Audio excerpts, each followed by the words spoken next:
عثمان حضرت صدیق اکبر کی دعوت سے دامن اسلام میں داخل ہوتے ہیں۔ ان کے چچا نے انہیں کچی کھال میں لپیٹ کر کے دھونیاں دی کہ اسلام سے منحرف ہو جاؤ، لیکن حضرت عثمان بن عفان ڈٹے رہے اور استقامت کے ساتھ اسلام پر گامزن رہے، اور اللہ نے ان کو پھر جو شانیں دی، حضرت آدم علیہ السلام سے لے کر حضور علیہ السلام کے دور تک کبھی ایسا نہیں ہوا کہ کسی کے نکاح میں کسی نبی کی 2 صاحبزادیاں آئی ہوں۔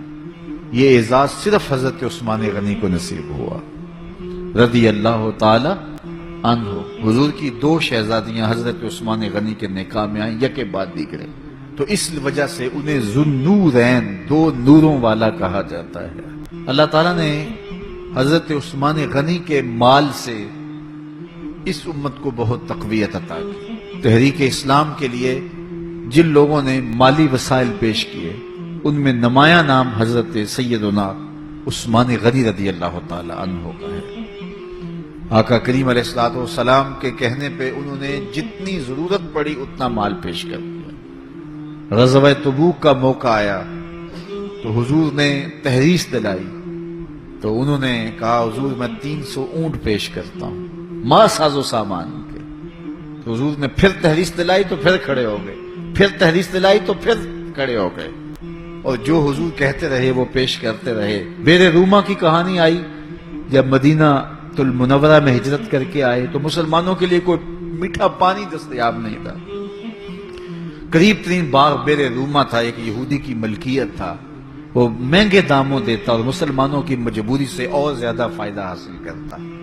غریب مسلمان تھے، گھر بار چھوڑ کے گئے تھے، پانی بھی مول کا خریدے اور وہ بھی مہنگے داموں، پھر یہودی کے نخرے اس پہ الگ۔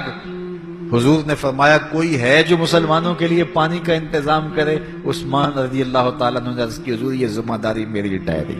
بیر روما آج بھی وقف ہے، اور اس کی جتنی بھی جائیداد ہے، املاک ہے، اور ارد گرد جو مزرعہ ہے، باغات ہیں، باقاعدہ آج بھی حضرت عثمان غنی کے نام کا بینک میں اکاؤنٹ کھلا ہوا ہے، اور اس کی ساری کمائی ان کے نام جمع ہوتی ہے اور پھر نیکی کے کاموں کے اندر صرف ہوتی ہے۔ عثمان غنی کا وہ وقف آج بھی جاری ہے اور اس سے دنیا آج بھی فیض پا رہی ہے۔ مسجد نبوی میں جب لوگوں کا ہجوم بڑھا تو حضور نے فرمایا کہ کون ہے اس کی توسیع کرے؟ حضرت عثمان غنی نے کہا حضور یہ ذمہ داری میں اپنے ذمہ لیتا ہوں۔ تو راہ خدا میں خرچ کرنے کی بابت آئی تو عثمان کا انداز ہی نرالا تھا، اور پھر حیا جو ان کا ایک ایسی پہچان ہے کہ جو ان کی نمایاں شان ہے۔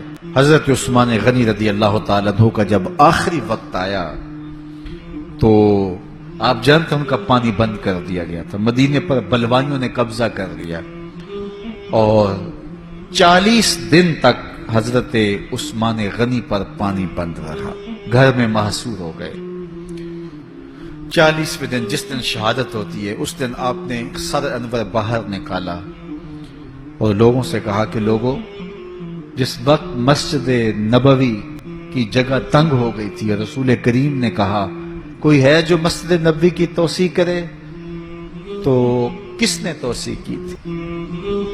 کچھ لوگ موجود تھے، انہوں نے کہا کہ آپ نے کہا آج مجھے اس مسجد میں 2 نفل پڑھنے کی اجازت بھی نہیں ہے۔ پھر اس کے بعد آپ نے فرمایا لوگوں، جب مدینے والوں کو پانی نہیں مل رہا تھا اور مہاجرین کو یہودی مہنگے داموں پانی دے رہے تھے، تو کون تھا جس نے بیر روما خریدا اور وقف کیا رب کے نام پہ؟ تو لوگوں نے کہا عثمان آپ نے، تو کہا آج مجھے 2 گھونٹ اس کنویں سے دستیاب نہیں۔ اور پھر آپ نیچے آ گئے اور قرآن مجید کی تلاوت کرنے لگے، اور جب حضرت عثمان غنی کو شہید کیا گیا 40 دن پیاسا رکھنے کے بعد، تو اس وقت آپ قرآن مجید کی تلاوت کر رہے تھے اور آپ کا خون قرآن مجید کی اس آیت پہ گرا، فَسَيَكْفِيكَهُمُ اللَّهُ، اور حضرت عثمان غنی شہید ہو گئے، امام مظلوم ظلمن آپ شہید کیے گئے۔ کل قیامت کے دن عثمان غنی تلاوت کرتے اٹھائے جائیں گے۔ اللہ تعالی حضرت عثمان غنی کی روح کی برکتیں ہمارے من میں اتار دے۔